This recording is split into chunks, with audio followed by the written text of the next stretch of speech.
Denny Hamlin signs a major sponsorship deal with Progressive, and does NASCAR need to add more horsepower to these race cars? Let's break it all down on Dirty Air.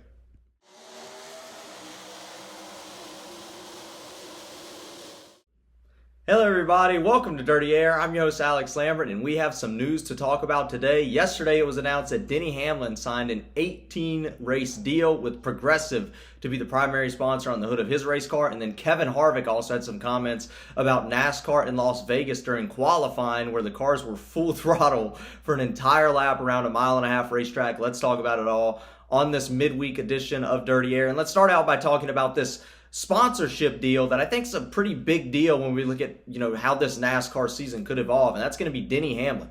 Denny Hamlin signs a deal with Progressive Insurance. It will become an 18-race primary sponsor for Joe Gibbs Racing number 11 Toyota. Obviously, Denny Hamlin driving that race car starting this weekend in Homestead, Miami, according to JGR. So certainly that's a big deal, and that tells me a lot. That tells me that there were probably about 18 races this year, at least, that Denny Hamlin did not have a primary sponsor for. And that's certainly a lot of races. That's half the NASCAR season where you had an open slot where you did not have a primary sponsor funding that weekend's NASCAR event for that specific car for Joe Gibbs Racing. So that's certainly a pretty big deal in my opinion. You can take a look at the car. I think it's actually a pretty cool looking car. This is going to stand out, right, on Sundays with this, the bright blue, the white Progressive logo on the front of the race car. It's a good looking race car. It definitely draws attention to Denny Hamlin's race car. But I think we could take a step back and analyze, this is kind of important, because if we look at Denny Hamlin, he has a lot going on right now. Owning 23XI Racing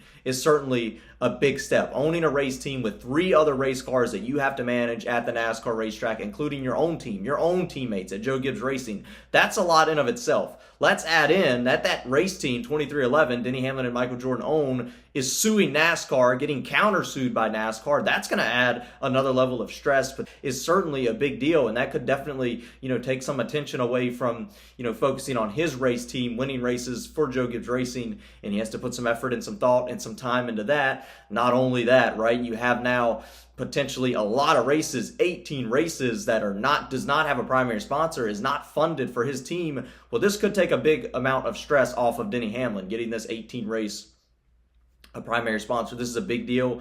I'm sure Progressive's putting in a lot of money to be on this race car. This could help Denny Hamlin as far as the stress goes, right? When there's a lot of stuff on your mind, drivers tend to perform, less well. We can go back to Kyle Busch with his last year at Joe Gibbs Racing, right? 2022.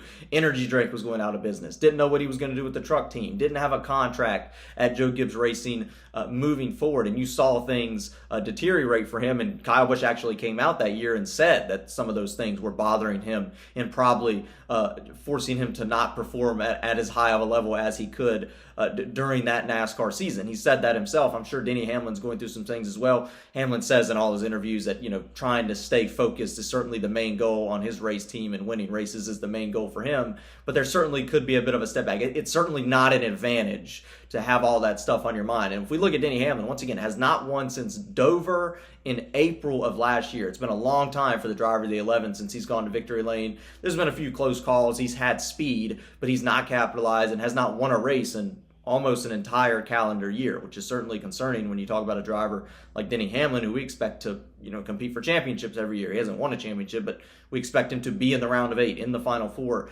year in and year out. That's certainly interesting, and we're going to have to keep an eye on that. I think this is a step in the right direction for Denny Hamlin. This could help improve their performance, because it is a stress level, I'm sure. And we could get some comments from Denny Hamlin on this later on as well, but I'm sure that the stress level is down a little bit now from Denny Hamlin. One less thing on his mind for at least 18 races this season. That's half the season. I mean, remember, that's a lot. And it started this weekend in Miami. Another thing to mention is another driver with the podcast. Kevin Harvick this week also mentioned on his podcast that NASCAR is may need to add horsepower to the race car. He had, at the start of his podcast, had some comments about that. And this is something that we talked about a lot in the NASCAR industry, especially when you get to the technical side of it. So it's a little difficult to explain. I'm not a big fan of talking about NASCAR race horsepower packages, but I do think it could be addressed, right? If you go back to last Saturday in Las Vegas, a day before the race on Sunday, and I think we can all agree that the Las Vegas race on Sunday was solid. The strategy moves and the strategy that was being implemented was very entertaining to watch, but certainly on the racetrack, you could tell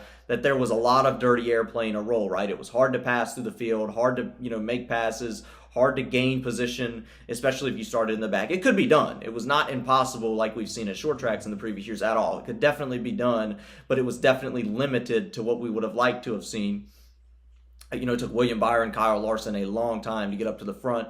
And a lot of drivers, and of course, Christopher Bell's crew chief actually had a comments on this as well. Adam Stevens had comments on this as well, that in qualifying on Saturday, before the race on Sunday, they had it was full throttle for an entire lap by yourself around Las Vegas Motor Speedway. And that's certainly not great, right? And remember, what we did was we went from 550 horsepower. Well, you can go back to 2018. We had 750 horsepower. We went down to 550 to lower it to try to make things closer. We went back up to 670 for the next gen era. So we've been at the same horsepower package going into 4 years now, 670 at every single racetrack except the Daytona Talladega style racetracks is certainly interesting and something to keep note of. So I think adding horsepower to the race cars could be a big advantage. I think it could be a big advantage to the short tracks. If we look at how these races have played out over the last few years, Goodyear has done I've been critical on Goodyear in the past, but Goodyear has done a phenomenal job at doing everything they can for the fans to make racing entertaining. You have to give Goodyear credit because they could easily make a hard tire, make their brand look good. The tires never wear, but they have put soft tires out there, try to make tire wear, try to make things interesting for the race fans and for NASCAR. NASCAR's put Goodyear in a very difficult position, and it's good that Goodyear's doing everything they can to make the racing better. But if we look at the bigger problem, horsepower seems like something that could be done. Kyle Larson's made some comments in the past that it's not that difficult to do. You just take the the tapered spacer out of the race car potentially.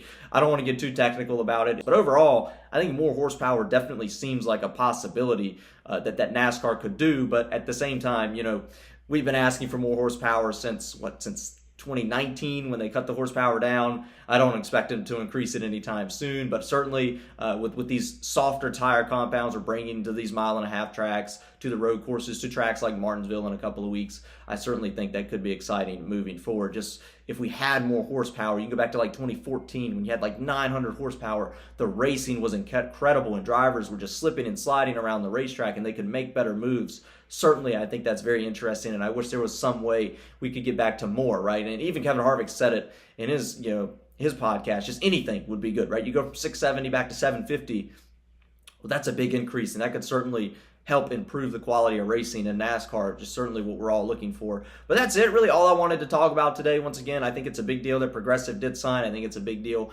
that we're talking about the horsepower again, at least this weekend or during this week heading into Miami. So hopefully Miami's a great race. Certainly I'll do a Dirty Air video following that racetrack. Going to be an exciting race, I think, on Sunday. We saw a fantastic race in its entirety and a classic finish last year in Miami. So certainly we could get that again. But that's it. All there is to talk about. And of course, let's get rowdy.